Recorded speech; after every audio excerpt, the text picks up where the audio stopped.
फवाद चौधरी साहब हमारे साथ मौजूद हैं, पाकिस्तान तहरीक इंसाफ के सीनियर नायब सदर हैं। बहुत शुक्रिया चौधरी साहब आपके वक्त का। सर, सदर मुमलिकत ने अप्रैल के ही महीने की आखिरी डेट दे दी है 30 अप्रैल, तो क्या कहेंगे सर इस सिचुएशन पर?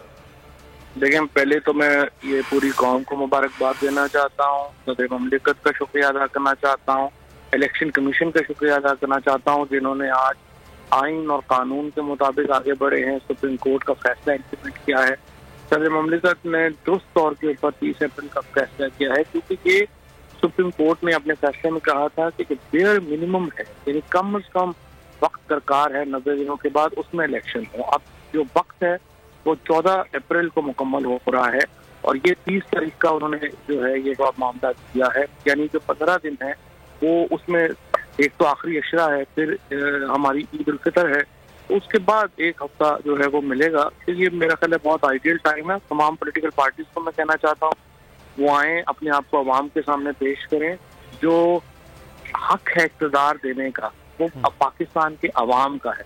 नामजदगियों के ऊपर ये हुकूमतें नहीं होती, नामजदगियों के ऊपर जो है वो हुकूमतें नहीं चलती।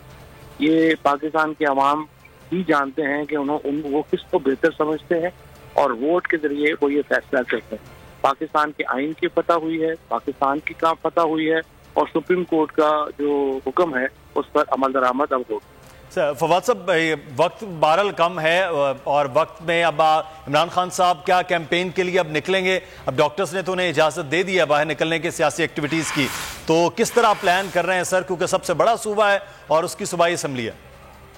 जी बिल्कुल, इंशाअल्लाह ताला कल जो है आपको मालूम है कि हम अपनी कैंपेन का आगाज कर रहे हैं और उसके बाद इमरान खान की जलसों का शेड्यूल भी आपके सामने आ जाएगा और इमरान खान अब अल्हम्दुलिल्लाह मुकम्मल फिट है और वो इन जलसों में मुकम्मल तौर पे ऊपर जाएंगे। तो फवाद साहब, खैबर पख्तूनख्वा की भी तवक्को है कि गवर्नर भी ऐसी कोई डेट दे दें ताकि दोनों इलेक्शन जो है साथ नहीं तो कम अज कम आगे पीछे इलेक्शन का मामला वो भी हो जाए। सर, खैबर पख्तूनख्वा के हवाले से क्या उम्मीदें?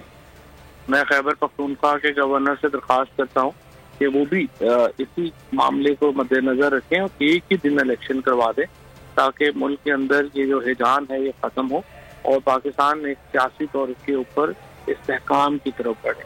पाकिस्तान का इस्तेहकाम है तो सबका इस्तेहकाम है, हमारे इदारों का, हमारे जो तमाम पॉलिटिकल पार्टीज हैं, गवर्नर साहब हैं, उन तमाम का ये फर्ज है कि वो जल्द अज जल्द इलेक्शन की तरफ बढ़े और इलेक्शन के बाद ही मुल्क की मईशत जो है उसमें इस्तेहकाम आए। तो फवाद साहब, आपको लगता है कि अब कोई जो है वो किसी किस्म की कोई रुकावट, किसी किस्म के कोई मसला अब दरपेश नहीं होगा हुकूमती इदारों के जो इस वक्त इलेक्शन कमीशन के अंडर होंगे, क्योंकि इलेक्शन कमीशन अहकामात उनको देगा?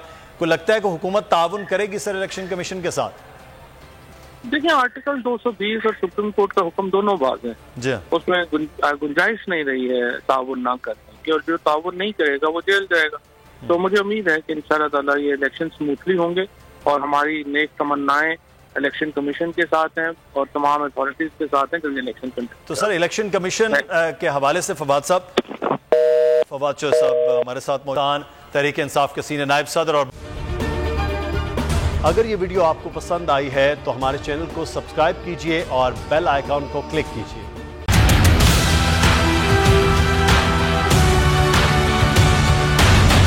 दिल की बातें। What do you suggest, love or arranged marriages? I don't think one is better necessarily than the other. We don't start with love, we end with love with arranged marriage. अनकही कहानियाँ। What is the reason still in love with Pakistan? I get so much love from Pakistanis, way more than I get here. और दिलचस्प वाकयात। Pakistan and Pakistanis on the world stage. It's inspired by my 10 years of living in Pakistan. जमाइमा Khan का खुसूसी interview आज शाम 4 बजे सिर्फ बोल news पर। Subscribe करें और बेल दबाएं ताकि कोई खबर रह न जाए।